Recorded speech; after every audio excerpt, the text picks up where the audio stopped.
Sunita train में bread पकौड़े बेचा करती थी। रोजाना सुबह उठकर वो गरम गरम ब्रेड पकौड़े बनाती और ट्रेन में बेचती। ब्रेड पकौड़ा ले लो, ब्रेड पकौड़ा, गरम गरम ब्रेड पकौड़ा, हरी लाल चटनी के साथ गरम गरम ब्रेड पकौड़ा ले लो। अरे एक ब्रेड पकौड़ा देना। ये लो साहब, 10 रुपए का हुआ। ये लो 10 रुपए। हेलो, हाँ बोलो। फोन में आवाज साफ नहीं आ रही है। अभी पकौड़े बेच रही हो, तुम घर पहुंचो। और हाँ, सब्जी लेते जाना। पूजा को बोलना मैं थोड़ी देर में घर में आ जाऊंगी, तब तक वो सब्जी बनाकर रख लेगी। हाँ रखती हूँ, पकौड़े बेचने दो अब, नहीं तो ठंडे हो जाएंगे तो ग्राहक खरीदेंगे नहीं। सुनीता का पति मोहन रेलवे स्टेशन पर ही कुली का काम करता था। दोपहर के समय जब धूप बढ़ जाती तब मोहन घर चला जाता था। फिर शाम के समय वो स्टेशन पर आता और देर रात तक काम करता। अपने पति की मदद करने के लिए सुनीता ने सुबह सुबह ट्रेन में पकौड़े बेचना शुरू किया था ताकि घर के खर्चे में मदद हो सके। सुनीता और मोहन की एक ही बेटी थी जिसका नाम था पूजा। पूजा की उम्र लगभग 15 से 16 वर्ष की थी। पैसों के अभाव के कारण पूजा 6ठी क्लास तक ही पढ़ी थी। ऐसे ही सुनीता का काम चल रहा था, पर अब सुनीता की देखा देखी और भी पड़ोस की औरतों ने ब्रेड पकौड़े बेचने शुरू कर दिए। अब सुनीता किसी का हाथ तो रोक नहीं सकती थी, पर वो परेशान हो गई क्योंकि इस वजह से उसके काम पर असर पड़ गया था। जहां पहले वो रोजाना के 30-40 पकौड़े आराम से बेच लेती थी, वहीं अब 10 पकौड़े भी बड़ी मुश्किल से बिक रहे थे। सुनीता एक काम कर, तू ये ब्रेड पकौड़ा बेचना छोड़ दे।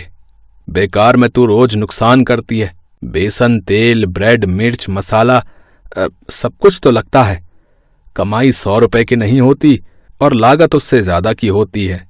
हाँ, थोड़े दिन और देखती हूँ, अगर नहीं चला तो कुछ और सोच लूंगी। अभी जो बनाए हुए हैं वो तो बेच ही आऊं। माँ, आज मैं भी तुम्हारे साथ चलती हूँ। आज घर पर तो कोई काम है नहीं और तुम कह रही हो कि तुम्हारे सिर में भी दर्द है। तुम जाओगी तो मुझे तुम्हारी चिंता रहेगी। चलो मैं साथ चलती हूँ। लेती जा पूजा को, सही कह रही है। अकेले कहीं चक्कर खाकर गिर गई तो और मुसीबत आ जाएगी। काम की चिंता से कुछ दिनों से सुनीता का बीपी बढ़ा हुआ था। इस वजह से उसके शरीर में भी दर्द था। पूजा भी सुनीता के साथ ब्रेड पकौड़े बेचने चली गई। बेटा, एक ब्रेड पकौड़ा देना। जी आंटी जी, ये लीजिए। ब्रेड पकौड़े ले लो, ब्रेड पकौड़े, गर्मा गर्म ब्रेड पकौड़े, लाल हरी चटनी के साथ स्वादिष्ट ब्रेड पकौड़े। अरे सुनीता, आज तू अपनी बेटी को भी ले आई ब्रेड पकौड़ा बेचने के लिए, पर इस डिब्बे में बेकार है तेरा घूमना। यहाँ पर मैं ये सभी यात्रियों को पकौड़े बेच चुकी हूँ। हाँ माँ, बड़ी मुश्किल से एक ही ब्रेड पकौड़ा बिका है। सब पहले ही मंजूताई से पकौड़े खरीद चुके हैं। हाँ मैं जानती हूँ, आज मुझे आने में थोड़ी देर हो गई, इसीलिए मंजू पहले ही आ गई थी और उसके बिक गए। पूजा बिटिया, हम किसी के हाथ तो रोक नहीं सकते। मैं जानती हूँ मंजू, तूने मेरा काम खराब किया, पर मैं तुझे कुछ कह नहीं सकती। तू कोई और काम भी खोल सकती थी, पर तूने मेरी रोजी रोटी पर लात मारी है। अरे तो जो चलता काम होगा वही तो करूंगी, मेरी मर्जी, मैं जो बेचूं। ट्रेन में मेरी अच्छी कमाई हो रही है तो तू जल क्यों रही है? मैं जल नहीं रही हूँ मंजू, पहले मैं ब्रेड पकौड़े बेचती थी। तू तो अभी आई है, जली तो तू थी मेरे काम से, इसीलिए तो तूने मेरे देखा देखी ये काम शुरू किया। माँ, दूसरे डिब्बे में चलते, तुम्हारी तबीयत ठीक नहीं है। इनके साथ बहस में पड़ोगी तो और तबीयत खराब हो जाएगी। सुनीता और पूजा दोनों ट्रेन के दूसरे डिब्बे में पहुंच गई। सुबह का समय था। डिब्बे में बहुत से यात्री अभी सो रहे थे। अचानक सुनीता की नजर एक विदेशी महिला पर पड़ती है। विदेशी महिला प्रेग्नेंट थी और अचानक उसकी तबीयत खराब हो गई थी। प्लीज प्लीज हेल्प मी, क्या यहाँ कोई आसपास डॉक्टर है? मेरी तबीयत कुछ ठीक नहीं है। मैडम जी, डॉक्टर तो है, पर आपको स्टेशन पर उतरना पड़ेगा। यहाँ स्टेशन के पास ही एक डॉक्टर की दुकान है। हाँ, मुझे यहीं उतरना है, मेरा होटल बुक है। पर अचानक मेरे पेट में दर्द हो गया। मेरा 5th मंथ चल रहा है, मैं प्रेग्नेंट हूँ और मैं चाहती नहीं कि मेरी तबीयत ज्यादा खराब हो और मेरे बच्चे को कोई नुकसान हो। नहीं नहीं नहीं, सब ठीक हो जाएगा। कभी कभी माँ बनने के दौरान 9 महीनों के बीच इस तरह के दर्द हो जाते हैं। डॉक्टर दवाई देगी तो आप ठीक हो जाओगे। मैं आपकी मदद कर देती हूँ। सुनीता और पूजा ने मिलकर उस विदेशी महिला का सामान उठाया। विदेशी महिला को सहारा देते हुए स्टेशन के पास ही एक लेडी डॉक्टर का क्लिनिक था। सुनीता और पूजा उस विदेशी महिला को डॉक्टर के पास ले गई। देखिए मारिया जी, वैसे तो आपको ऐसे समय में ट्रेवल नहीं करना चाहिए था, पर आपने बताया कि आपको अर्जेंट आना था इंडिया। कोई बात नहीं, नेक्स्ट मंथ की वापसी है ना, मैं तब तक के लिए कुछ अच्छी दवाइयां लिख दूंगी जिससे आपकी तबीयत बिल्कुल ठीक हो जाएगी और आप आराम से ट्रेवल करके विदेश वापस लौट सकते हो। बस थोड़े दिन आराम करना होगा और पूरा ख्याल रखना है। डॉक्टर, जिनसे मेरा ट्रीटमेंट चल रहा है, आपने उनकी सारी दवाइयां वगैरह देख ली है ना? हाँ, मैंने सारी दवाइयां देख ली और कुछ ऐड भी की हैं दवाइयां जो आपके पेट में दर्द में आराम देंगी। पौष्टिक खाना खाइए और कुछ दिन रेस्ट कीजिए। डॉक्टर को दिखाने के बाद सुनीता उस विदेशी महिला से बोली, मारिया मैडम, आप थोड़ी देर के लिए हमारे घर चलो, फिर जब आपको आराम मिल जाएगा तब आप होटल चले जाना। वहां आप अकेले रहोगे तो हमें भी आपकी चिंता होगी। ओह, थैंक यू सो मच, आप बहुत अच्छे हो सुनीता जी।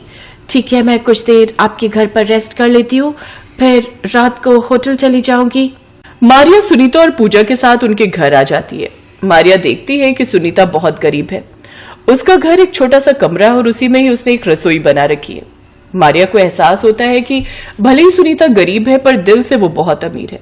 मारिया को पता चलता है कि सुनीता का ब्रेड पकौड़े का काम सही नहीं चल रहा। वो सुनीता को कुछ नया बेचने की सलाह देती है। मारिया जी, थोड़ी खिचड़ी और ले लो।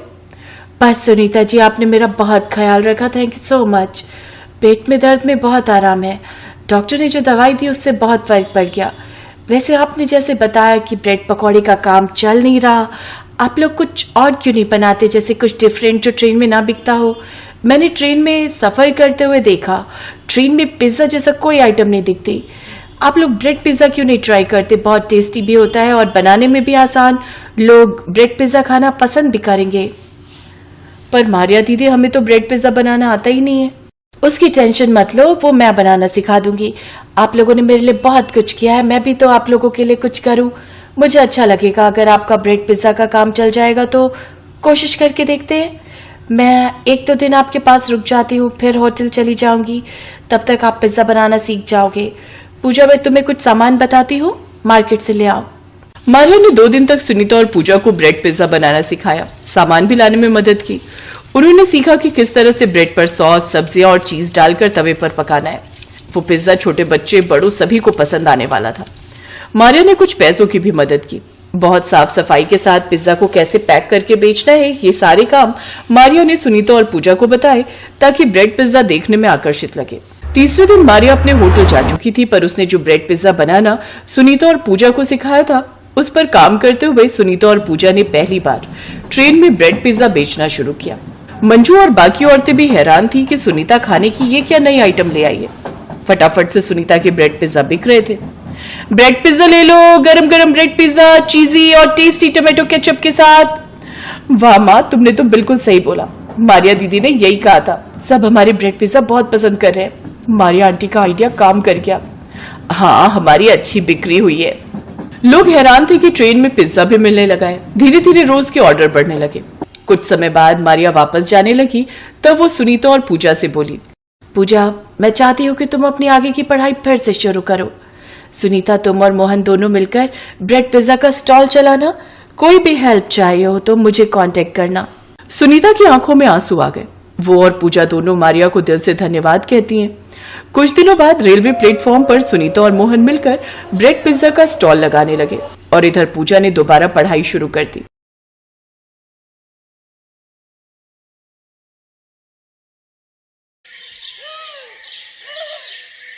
बहू, आज तेरी पहली रसोई है। हमारी झोपड़ी के पीछे चूल्हा बना हुआ है, वहीं पर हम लोग खाना बनाते हैं। सासू माँ, हम लोग भी मिट्टी के चूल्हे पर ही खाना बनाते थे। बताइए क्या बनाना है खाने में? बहू, ऐसा कर, सबके लिए 4-4 रोटी बना ले, मैं तब तक प्याज काट लेती हूँ। तभी वहां पर पायल की ननद मोहिनी आ गई। माँ, आज भाभी पहली बार हमारे घर आई हैं, हम उन्हें प्याज रोटी खिलाएंगे। अब क्या कर सकते हैं बेटा। मोहन घर के बाहर से उनकी ये सब बातें सुन रहा था।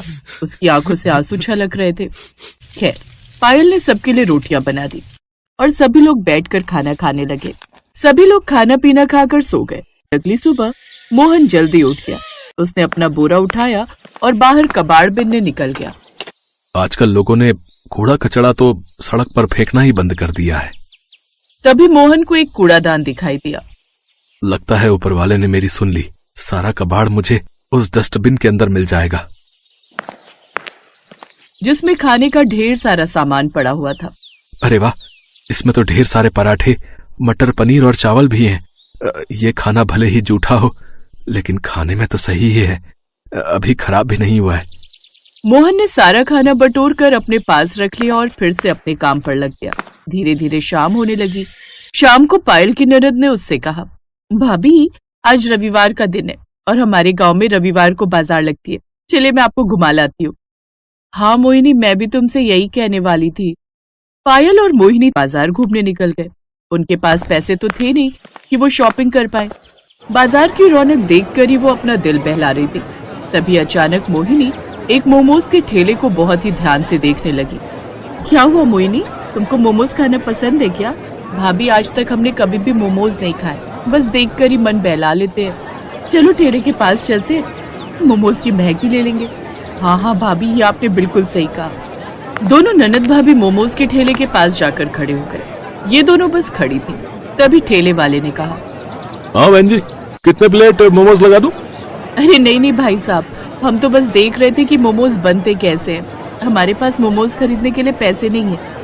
शाम हुई नहीं कि तुम जैसे भिखारी तुरंत भीख मांगने आ जाते हो। चलो निकलो यहाँ से, यहाँ कुछ नहीं मिलेगा फ्री में। चाचा पागल हो गए हो क्या? हमने आपसे कब भीख मांगी? मोहिनी चलो यहाँ से, इनसे बहस मत करो। हमारे पास पैसे नहीं और फालतू में यहाँ खड़े हैं तो उन्हें ऐसा ही लगा होगा कि हम भिखारी हैं। पायल और मोहिनी उसी वक्त मार्केट से अपने घर की तरफ पैदल ही चल पड़ी। मोहिनी, मैंने मोमोज बनाने का तरीका उस ठेले वाले का देख लिया था। अगर मुझे मोमोज बनाने का सामान मिल जाए तो मैं उससे भी स्वादिष्ट मोमोज बना सकती हूँ। क्या बात है भाभी, आप तो बड़े तेज हो। खैर, पायल खाना बनाने ही वाली थी कि तभी राकेश कूड़ेदान से उठाया हुआ खाना लेकर घर पहुंच गया। रुक जाओ पायल, आज खाना बनाने की कोई जरूरत नहीं है। देखो मैं कितना अच्छा अच्छा स्वादिष्ट खाना लेकर आया हूँ तुम सबके लिए। अरे बेटा, इतना अच्छा खाना तुझे कहाँ से मिल गया? आज मार्केट में एक शादी पार्टी हो रही थी, मैं वहीं पर कबाड़ उठाने गया था, तो लोगों ने मुझे खाना पैक करके दे दिया। क्या बात है भैया, कितने सालों बाद हम इतना अच्छा खाना खाने वाले हैं। थोड़ी देर में सभी लोग एक साथ बैठकर कचरे का उठाया हुआ खाना खाने लगे, लेकिन इस बारे में मोहन के अलावा किसी को नहीं पता था। उन्हें खुशी खुशी खाना खाता देख मोहन खुश भी हो रहा था और उसके अंदर एक दर्द भी था। कितना बदनसीब हूं मैं, अपने घर वालों को कचरे का उठाया हुआ खाना खिला रहा हूं। लेकिन कोई बात नहीं, खाना खराब तो है नहीं, इसी बहाने इनके चेहरों पर थोड़ी सी खुशी तो आई। लेकिन आधी रात में ही सभी का पेट खराब होने लगा। सभी लोग बार बार लोटा लेकर खेतों में शौच के लिए जाने लगे। मोहन भी कई बार शौच करने गया।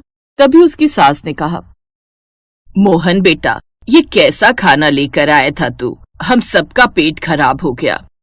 इससे पहले कि मोहन उनकी बात का कोई जवाब दे पाता, पायल बीच में बोल पड़ी, सासू माँ, इसमें मोहन जी की कोई गलती नहीं है।